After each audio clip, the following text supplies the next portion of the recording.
আমার প্রিয় মাধ্যমিক অর্থাৎ ক্লাস 10 এর স্টুডেন্টদের জন্য আজকে আবার একটি নতুন ভিডিও নিয়ে চলে আসলাম। কিছুদিন আগে তোমাদের অভিষেক কবিতাটা আমি খুব সুন্দর করে বুঝিয়ে দিয়েছিলাম। তোমরা যারা ভিডিওটা দেখেছো নিশ্চয়ই বুঝতে পেরেছো খুব সুন্দরভাবে। আজ আমি ইংলিশের একটা গল্প নিয়ে আসলাম, যেটা তোমাদের সামনে সেকেন্ড সামেটিভ পরীক্ষায় তোমাদের থাকবে। তাই তোমাদের যাতে বুঝতে অসুবিধা না হয়, যাতে এর প্রশ্ন সবটা তোমরা পেতে পারো, সেই জন্য তোমাদের জন্য এই ভিডিওটা আনলাম। Lesson 5, our runaway kite.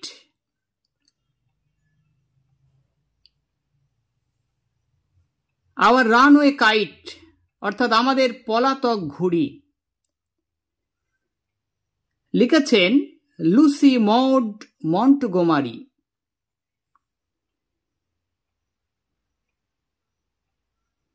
সুন্দর একটা গল্প। আমি তোমাদের সংক্ষেপে গল্পটা একটু বলবো, তারপরে লাইন বাই লাইন তোমাদের ওয়ার্ড মিনিং সহ সুন্দরভাবে একটু অন্য স্টাইলে আমি তোমাদের বোঝাবো। তোমরা আমার চ্যানেলের সঙ্গে অবশ্যই জুড়ে থেকো।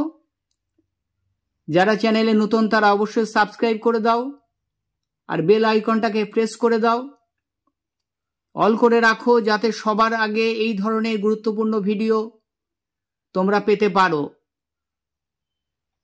আর ভিডিওটা ভালো লাগলে অবশ্যই লাইক করো, কমেন্ট করো, বেশি বেশি শেয়ার করে দাও। দেখবে তোমাদেরই উপকার হবে। বেশি বেশি শেয়ার করো, সবারই কাজে লাগবে। এই চ্যানেল এডুকেশনাল চ্যানেল, শিক্ষার বিষয়ে, বিশেষত মাধ্যমিক থেকে বিএ, এছাড়াও নিচু ক্লাসে অনেকেরও কাজে লাগবে। তাহলে আজকের বিষয় হলো class 10 lesson 5, our runaway kite, Lucy Montgomery. একটুখানি বলি, এবং কথক বা লেখক নিজের সম্বন্ধেই গল্পটা উপস্থাপন করেছেন। লুসি মড মন্টগোমারি ছিলেন একজন কানাডিয়ান লেখক। 1874 সালে জন্ম, 1942 সালে তার মৃত্যু হয়েছিল। অনেক উপন্যাস, কবিতা এবং গল্প তিনি লিখেছেন। তিনি জন্মেছিলেন এডওয়ার্ড দ্বীপে। ফলে কি হচ্ছে, এই যে দ্বীপের কথা তিনি বলেছেন এখানে গল্পে, সেটা মনে হয় তার জন্মস্থানেরই কিছুটা প্রতিচ্ছবি। দেখো, ইউনিট 1টা আমি আজকে তোমাদের বোঝাবো, আর যদি সময় থাকে ভিডিওটি যদি খুব লং না হয়ে যায় তাহলে অনুশীলনীর প্রশ্নগুলো নিয়েও আলোচনা করব। এরপর পার্ট 2, পার্ট 3ও তোমাদের আসবে পরপর। তাই তোমরা অবশ্যই সাবস্ক্রাইব করে রাখো, উপকার হবে, অবশ্যই উপকার হবে তোমাদের। দেখো, আওয়ার রানওয়ে কাইট অর্থাৎ আমাদের পলাতক ঘুড়ির, অর্থাৎ ঘুড়ি যেটা হারিয়ে গিয়েছিল। ঘুড়ি যেটা হারিয়ে গিয়েছিল, ঘুড়িটা কেটে অনেক দূরে চলে গেছিল, সেই ঘুড়িটা নিয়েই কিন্তু ঘটনা। সেই ঘুড়িটাই দুটো পরিবার, দুটো সম্পর্ককে এক করেছিল। তাই গল্পের নামকরণ করেছেন Lucy Maud Montgomery our runaway kite. কথক বলেছেন আমাদের পলাতক ঘুড়ি, অর্থাৎ যে ঘুড়ি হারিয়ে গেছিল। এই ছোট গল্পটি এক ভাই ও বোনের গল্প, যারা তাদের বাবার সঙ্গে একটা দ্বীপে বাস করত। দ্বীপটার নাম বলা হয়েছে বিগ হাফ মুন। এটা ছিল একটা দ্বীপ, সেই দ্বীপে তারা বাস করত। সম্পূর্ণ বিচ্ছিন্ন হয়ে, তাদের কোনো আত্মীয় স্বজন ছিল না। তাদের বাবা বলেছিল যে তাদের কোনো আত্মীয় স্বজন নেই।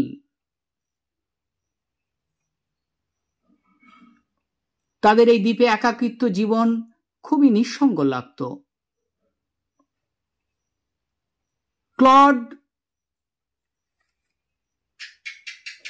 ফাদার অ্যান্ড আই মানে কথক বলেছেন, আই, ক্লড অ্যান্ড ফাদার, এই ছিল তাদের সাথী। খেলার সঙ্গী বলতে কি ছিল? ক্লড ছিল খেলার সঙ্গী। এবং তারা খুব নিঃসঙ্গ বোধ করত। তাদের সমবয়সী কোনো ছেলের সঙ্গে তারা খেলতে পারত না, তাই নিঃসঙ্গ বোধ করত।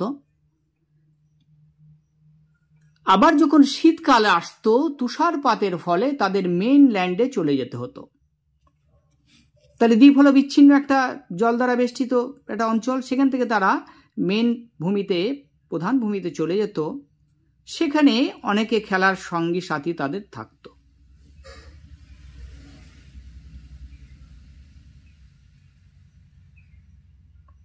এবং ফেরার সময় সবাই দুঃখ প্রকাশ করত। ফেরার সময় সবাই দুঃখ প্রকাশ করত, কিন্তু তাদের ফিরতেই হতো। তারা ফিরে আসতো আবার সেই নিঃসঙ্গ জীবনে, আত্মীয় স্বজন হারা, সঙ্গী সাথী হারা, খেলার সাথী হারা সেই জীবনে তাদের ফিরতে হতো আবার শীত শেষ হয়ে গেলে। কিন্তু পরবর্তীতে এই একটি ঘুড়ি, যারা তাদের হারিয়ে গেছিল, নাম ঠিকানা লেখা ঘুড়িটা, তার বাবার এক বোন অর্থাৎ তাদের পিসিকে তারা খুঁজতে তাদের সাহায্য করেছিল। তাদের দীর্ঘদিনের হারিয়ে যাওয়া পরিবারের সদস্যদের তারা খুঁজে পেয়েছিল, কাছে মিলিয়ে দিয়েছিল। কোনো কারণে তারা বিচ্ছিন্ন হয়ে গিয়েছিল, কিন্তু এই ঘুড়িটাই ছিল তাদের মিলনের প্রধান অবলম্বন। তাই গল্পটার নাম দিয়েছেন লেখক আওয়ার রানওয়ে কাইট, হারিয়ে যাওয়ার সেই ঘুড়ি বা পলাতক ঘুড়ি, যেটা দুটো পরিবারকে এক করে দিয়েছিল। তার বাবার বোন এস্থার তার সঙ্গে মিলিয়ে দিয়েছিল। দেখো, এই হচ্ছে গল্পের মূল বিষয়বস্তু। এইবারে তোমাদের আমি গল্পটা সুন্দরভাবে লাইন বাই লাইন কিন্তু বোঝাবো, ওয়ার্ড মিনিং সহ তোমরা দেখতে থাকো, একদম সুন্দরভাবে বুঝতে পারবে।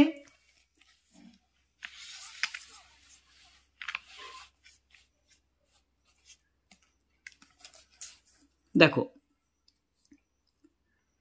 কি বলেছে, অফকোর্স, অফকোর্স মানে অবশ্যই, there was nobody for us, there সেখানে, ওয়াজ নো বডি কেউ ছিল না, নো বডি কেউ না, ছিল না, was nobody, for us আমাদের জন্য, আস মানে আমাদের, টু প্লে, প্লে মানে কি খেলা করা, টু প্লে খেলতে, অর্থাৎ আমাদের সঙ্গে, লেখক কি বলছেন বা কথক কি বলছেন, আমাদের সঙ্গে খেলার মতো কেউ ছিল না।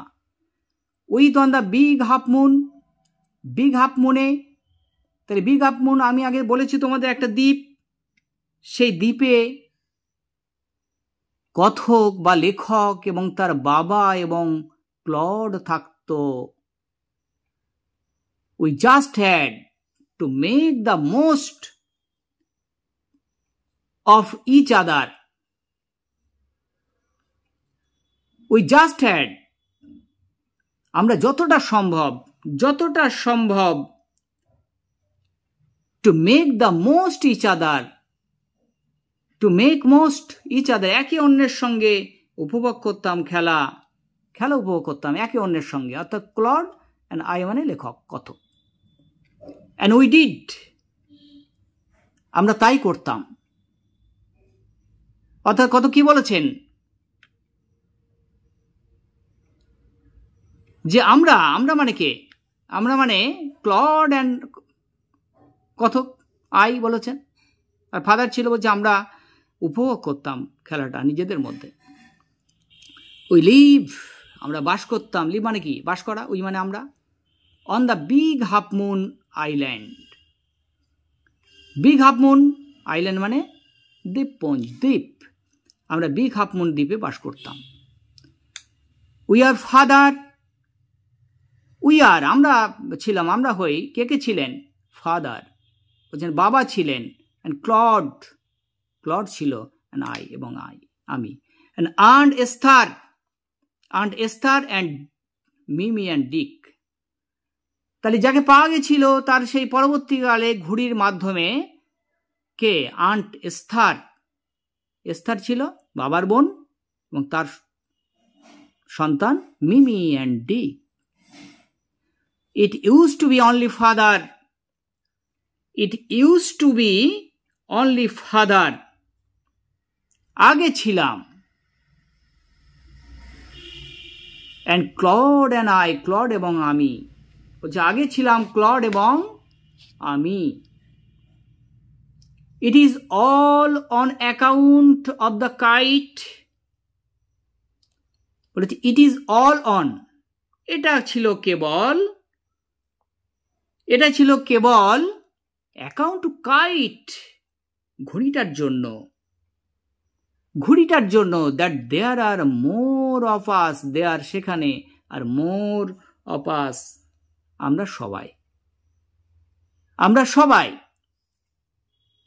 দিস ইজ হোয়াট, সেই কথাই আই ওয়ান্ট, আমি চাই টু টেল ইউ অ্যাবাউট, বলতে তোমাদের। বলছে আমরা সবাই এখন থাকি, ফাদার ক্লড অ্যান্ড আই এবং aunt Esther, Mimi and Dick. এবং সে বলছে কিভাবে সেটা সম্ভব হলো? This is what I want, সেই কথাটাই টু টেল, মানে কি বলা, বলবো, ইউ অ্যাবাউট তোমাদের, সেই কথাটাই বলবো। Father is the keeper of the big half moon lighthouse. Father, বাবা, ছিলেন the keeper মানে কি? রক্ষী। of the big half moon lighthouse এর, বাতিঘরের, লাইটহাউস বাতিঘর। I am 11 years old. আমি ছিলাম 11 বছরের। কত কি বলছেন লেখক? বলছেন I was 11 years old. আমি ছিলাম 11 বছরের। Claude is 12. ক্লড 12 বছরের।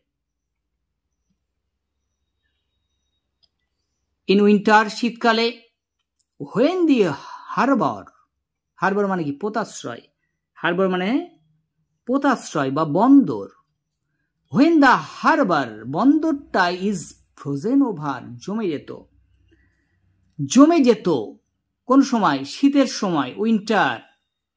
ওই অল, ওই মানে আমরা, অল মানে সবাই, মুভ ওভার, চলে যেতাম, টু দ্য মেনল্যান্ড, মূল ভূখণ্ডে চলে যেতাম। তাহলে এটা যেহেতু দ্বীপ ছিল, তাই বলছেন যে আমরা মূল ভূখণ্ডে চলে যেতাম। as soon as spring comes, আবার শীঘ্রই কি ঋতু ঘুরে আসতো, এসে আবার স্প্রিং কামস, বসন্ত এসে যেত। ব্যাক, ফিরে আসতাম। উই সেল, আমরা পাড়ি দিতাম ফিরতে, to our own dear island, আমাদের ওন মানে নিজের, OWN, ওন মানে নিজের, নিজস্ব, ডেয়ার প্রিয়, আইল্যান্ড আমাদের প্রিয় দ্বীপে ফিরে আসতাম। সেল মানে পাড়ি দিতাম বা নৌকা করে আসতাম। আমরা আবার আমাদের মূল ভূমিতে, মূল ভূখণ্ডে আবার ফিরে আসতাম। তারপরে দেখো,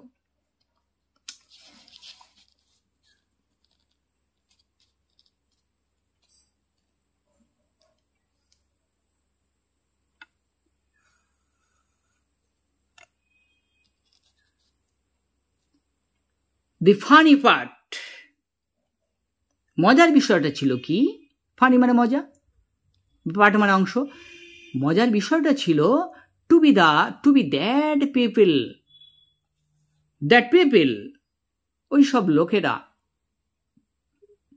অলওয়েজ পিটাইড, অলওয়েজ মানে কি? সর্বদা, পিটাইড মানে করুণা করত, আস মানে আমাদের সব সময় করুণা করত।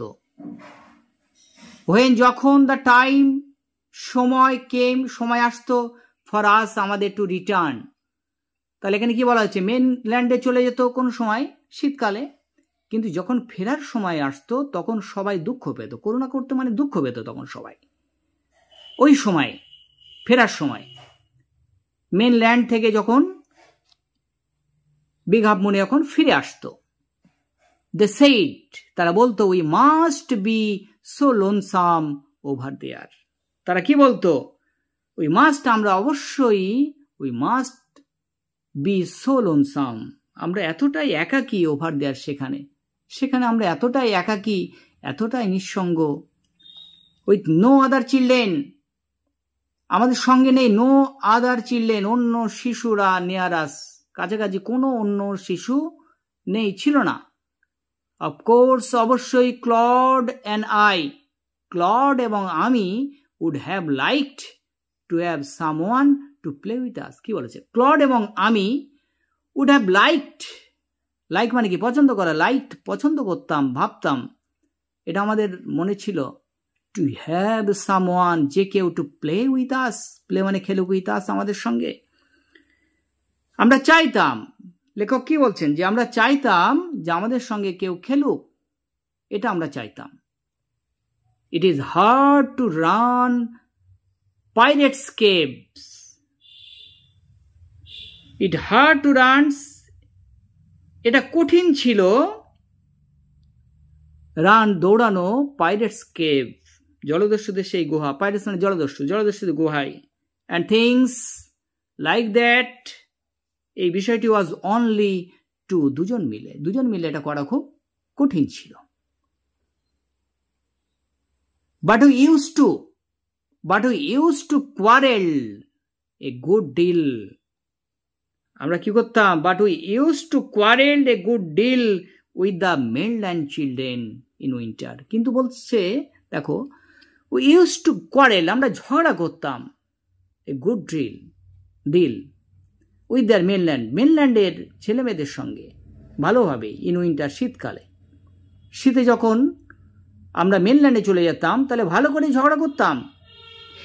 সো ইট ওয়াজ পারহ্যাপস, সম্ভবত, just as well, we there were none of them on the big half moon, সম্ভবত, just as well, that there were of them, তাদের কেউ ছিল না বিগ হাফ মুনে, যাদের সঙ্গে ঝগড়া করতাম তারা বিগ হাফ মুনে কেউ ছিল না। ক্লড অ্যান্ড আই নেভার কোয়ারেলড, তাই বিগ হাফ মুনে কে ছিলাম, কথা বলছেন, ক্লড অ্যান্ড আই, ক্লড এবং আমি ছিলাম, আমরা কখনোই নেভার কোয়ারেল, কখনোই ঝগড়া করতাম না।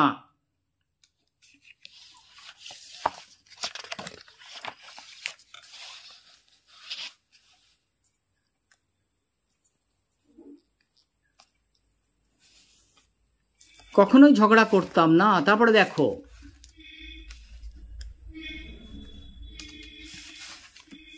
Two be sure, to be sure, এটা নিশ্চিত ছিল যে, father did not seem to have any relation except us, father did not seem, বাবাকে দেখে মনে হতো না, টু হ্যাভ এনি রিলেশন, সম্পর্ক, আত্মীয়, এনি রিলেশন, কোনো সম্পর্ক আছে বা আত্মীয় আছে, অ্যাকসেপ্ট আস, অ্যাকসেপ্ট মানে ছাড়া বা ব্যতীত, আস মানে আমাদের কোনো আত্মীয় স্বজন আছে, এটা বাবাকে দেখে কোনোদিন মনে হতো না। দিস ইউজ টু পাজেল মানে হতভম্ব হওয়া, বিস্মিত হওয়া, এটা আমাদের বিস্মিত করত। ক্লড অ্যান্ড মি, ক্লডকে এবং আমাকে, দুজনকে এটা বিস্মিত করত যে আমাদের কোনো আত্মীয় স্বজন নেই, কেউ নেই, এটা বিস্মিত করতো আমাদের। Everybody on the mainland, everybody মানে প্রত্যেকে, অন দ্য মেনল্যান্ড, মূল ভূখণ্ডের, হ্যাড রিলেশনস, সম্পর্ক আছে। হোয়াই হ্যাড নট উই, কেন আমাদের নেই? ওয়াজ ইট বিকজ, কারণ we lived on the island, কারণ আমরা দ্বীপে বাস করি, তাই আমাদের কোনো আত্মীয় স্বজন নেই। উই থট, আমরা ভাবতাম, it would be so Jolly,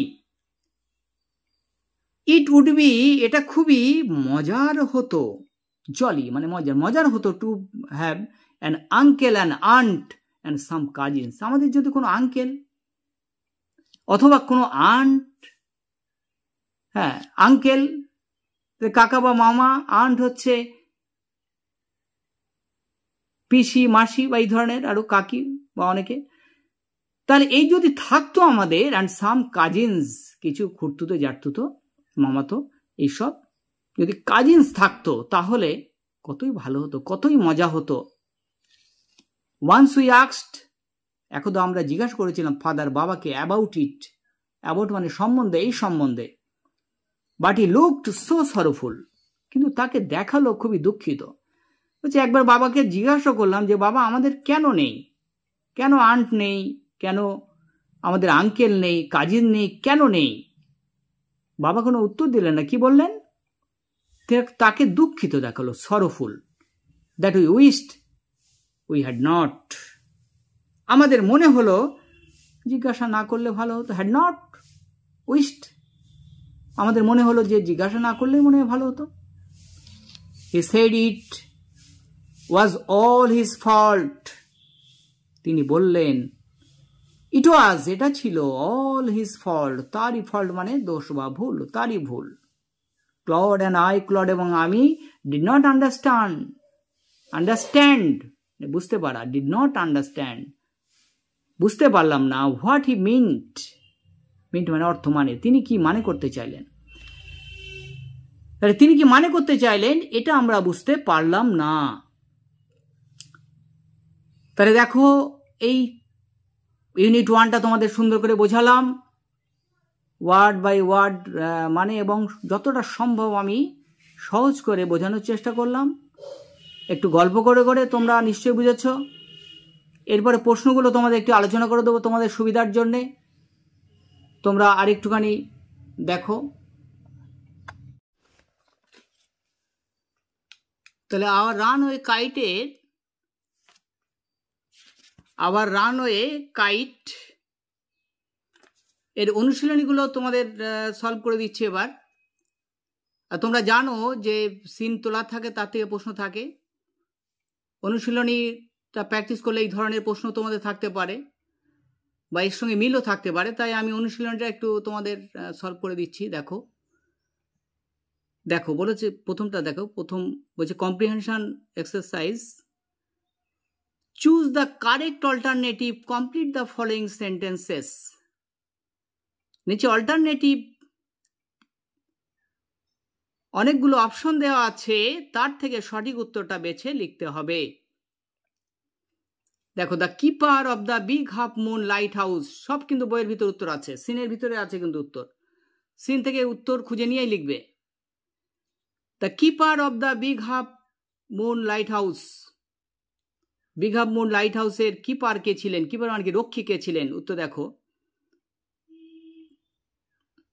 আমি গল্পটা পড়িয়েছি, তোমরা নিশ্চয়ই বুঝতে পারছো এবার। হচ্ছে aunt Esther, father Claude and Dick. তাহলে উত্তর কি হবে? রক্ষী কে ছিলেন? ফাদার। তাহলে উত্তর হবে ফাদার, ফাদার ছিলেন, বাবা ছিলেন রক্ষী, তাহলে এখানে উত্তর হবে ফাদার। নেক্সট দেখো, the family moved over to the mainland in. তাহলে পরিবারকে উঠে যেতে হতো, মেনল্যান্ডে চলে যেতে হতো কোন সময়? দেখো অপশন দেখো, সামার গ্রীষ্ম, spring Basanta, monsoon Barsha, and winter শীত। কোন সময়? তোমরা জানো, পড়া হয়ে গেছে, তোমায় বলে দিচ্ছি উত্তর, উইন্টার শীতকালে। নেক্সট দেখো, হোয়েন আস্কড অ্যাবাউট রিলেশনস, যখন জিজ্ঞাসা করা হতো রিলেশনের কথা, সম্পর্কের কথা, আত্মীয়দের কথা, ফাদার লুকড, বাবাকে কেমন দেখাতো? অপশন দেখো, এক হচ্ছে হ্যাপি, অ্যাংরি, সরো অ্যান্ড ইরিটেটেড, মানে বিরক্তিকর, দুঃখ, রাগান্বিত, খুশি। তাহলে কি হবে? দুঃখিত। তাহলে সরোফুল হলো উত্তর, সরোফুল।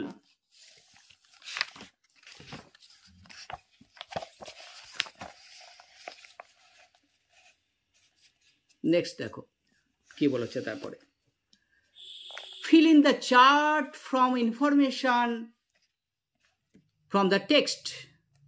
কি বলেছে? fill in the chart এই ছকটা পূরণ করতে হবে ইনফরমেশন ফ্রম দ্য টেক্সট থেকে তথ্য নিয়ে। কি বলেছে দেখো, নেম অফ দ্য আইল্যান্ড, দ্বীপটার নাম কি ছিল? তোমরা নিশ্চয়ই জানো, দেখো বইয়ের ভিতরে সব উত্তর আছে কিন্তু। দ্বীপটার নাম কি ছিল, আইল্যান্ডের নাম কি ছিল? দেখো তোমাদের দেখিয়ে দিচ্ছি, প্রত্যেকটা বইয়ের ভিতরে উত্তর আছে। বিগ হাফ মুন কি ছিল? বিগ হাফ মুন, তার 2 এর আমি লিখে দিয়েছি এখানে, 2 এর উত্তর হলো বিগ হাফ মুন। নেক্সট দেখো, তারপরে প্রশ্নে চলে এসো। এজ অফ ক্লডের বয়স কত ছিল? এটাও আছে, তোমরা জানো নিশ্চয়ই, তবু আরেকবার দেখিয়ে দিচ্ছি। দেখো দ্য এজ অফ ক্লডের বয়স কত ছিল, দেখো সব বইয়ের ভিতরে উত্তর আছে কিন্তু টেক্সটটা ভালো করে পড়তে হবে। আমি যেটা পড়িয়ে দিলাম ভালো করে বুঝতে হবে। 11 ইয়ার্স ওল্ড, কত? 11 বছর, তাহলে পাওয়া গেল উত্তর। নেক্সট দেখো,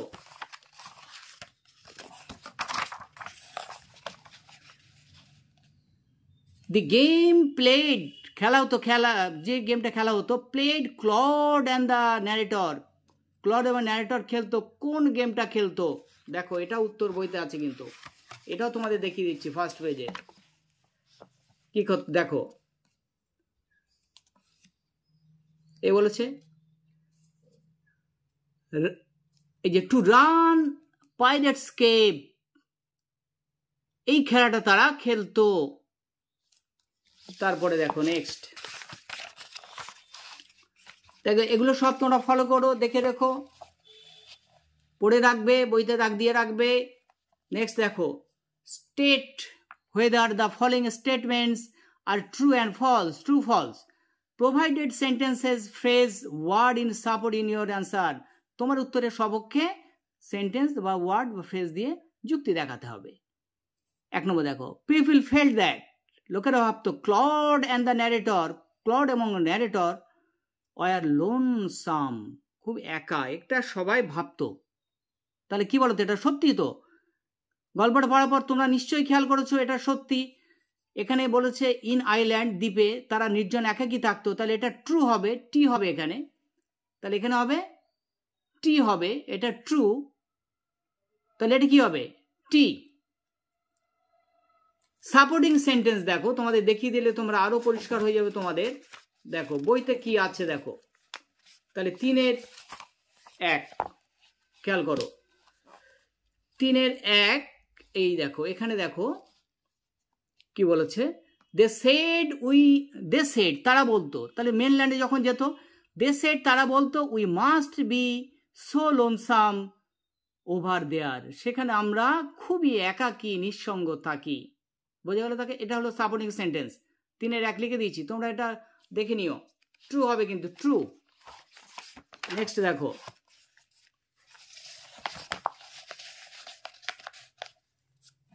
clod and the narrator quarrel, ঝগড়া করতো? বলেছে ক্লড আর কথক বা লেখক ঝগড়া কি করতেন তারা? তোমরা তো পড়েছো, নিশ্চয়ই ঝগড়া করতেন না, মেনল্যান্ডের অন্য ছেলে মেয়েদের সঙ্গে হতো, কিন্তু ক্লড আর ন্যারেটর কখনো ঝগড়া করতেন না। তাহলে এখানে ঝগড়া করতেন বলা আছে, তাহলে এটা কি হবে? ফলস হবে, অবশ্যই এটা এফ হবে, এখানে এফ লিখতে হবে। সাপোর্টিং সেন্টেন্স দেখো, এটাও তোমাদের দেখিয়ে দেই, সাপোর্টিং সেন্টেন্সটা দেখো, দেখো কি বলেছে দেখো, সাপোর্টিং সেন্টেন্স দেখো, ক্লড অ্যান্ড আই নেভার কোয়ারেলড, কি বলেছে? ক্লড এবং আমি কখনোই ঝগড়া করতাম না, তাহলে বোঝা গেল, তাহলে ওটা মিথ্যা, ওটা ফলস। আর একটা প্রশ্ন দেখে নাও,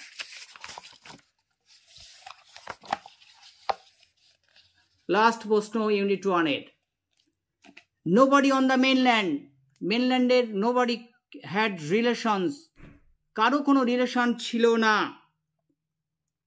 তাহলে তোমরা তো, আমি পড়ালাম বোঝালাম, তোমরা তো বুঝলে, তাহলে নিশ্চয়ই বুঝতে পেরেছো nobody on the mainland had relation, মেনল্যান্ডে কারো রিলেশন ছিল না, তাহলে এটা মিথ্যা, সবার রিলেশন ছিল, শুধু ক্লড এবং কথক এবং তার বাবা যেহেতু বিঘাপ মনে থাকতেন এবং তাদের কোনো রিলেশন ছিল না, তাহলে এটা কথাটা কি? মিথ্যা। তাহলে এখানে কি হবে? এফ, ঘরে এফ লিখবে। সাপোর্টিং সেন্টেন্স দেখো, সাপোর্টিং সেন্টেন্সটা তোমাদের দেখিয়ে দেই, দেখো এগুলি লিখে দিচ্ছি আমি 3 এর 3, এভরিবডি প্রত্যেকে, অন দ্য মেনল্যান্ড মূল ভূখণ্ডে হ্যাড রিলেশনস। রিলেশনস বা সম্পর্ক বা আত্মীয় সবারই কিন্তু ছিল মেনল্যান্ডের। তাহলে এই তোমাদের ইউনিট 1-এর প্রশ্নগুলো বুঝিয়ে দিলাম, ভালো করে করে নিও। এই রিলেটেড অন্যান্য প্রশ্ন হতে পারে, আর কিভাবে তোমাদের বই থেকে সিন থেকেই উত্তর খুঁজে বার করতে হয় সেটাও আমি দেখিয়ে দিলাম। আশা করি তোমরা বুঝতে পেরেছ, তোমাদের ভালো লেগেছে নিশ্চয়ই। এরপরে তোমাদের ইউনিট 2 নিয়ে আবার আমি আনবো, ইংলিশ ইউনিট 2টাকে নিয়ে আসবো, এইভাবে লাইন বাই লাইন বুঝিয়ে দেব পরপর স্টেপ বাই স্টেপ। আর সেইটা দেখার জন্য তোমরা ফলো দিয়ে রাখো, আমার চ্যানেলটা সাবস্ক্রাইব করে রাখো, আর বেল আইকনটাকে প্রেস করে অবশ্যই আমার সঙ্গে থাকো, আমার চ্যানেলের সঙ্গে থাকো, তাহলে তোমাদের উপকার হবে, অবশ্যই তোমাদের উপকার হবে। এত সুন্দরভাবে তোমাদের আমি বোঝাই, নিশ্চয়ই তোমাদের ভালো লাগে। আর যদি ভালো লাগে একটা লাইক দিয়ে যাও, কমেন্টস করো, কমেন্ট করে লেখো কেমন লাগলো তোমাদের, বা আর কি ধরনের ভিডিও তোমরা চাও, কি ধরনের ভিডিও আনলে তোমাদের উপকার হবে সেটা অবশ্যই তোমরা লেখো। আমি সেই ধরনের ভিডিও তোমাদের জন্য আনবো। আর এতক্ষণ তোমাদের জন্য এই ভিডিওটা বোঝালাম, এই গল্পটা বোঝালাম তোমাদের, আবার রান এ কাইট। তোমাদের যদি একটু উপকার হয়ে থাকে অবশ্যই লাইক দাও, আর একটু শেয়ার করে দাও, বেশি বেশি শেয়ার করো বন্ধুবান্ধব সহপাঠীদের মধ্যে, যাতে সবাই এই ভিডিওর উপকার পেতে পারে বা নিতে পারে। এরপরে নেক্সট আবার তোমাদের জন্য পরের ভিডিও আনবো। তোমরা চ্যানেলের সঙ্গে জুড়ে থেকো, ভালো থেকো, সুস্থ থেকো, আর পড়াশোনায় ভালো করে মন দাও। এই বলে আজকের ভিডিওটা শেষ করলাম।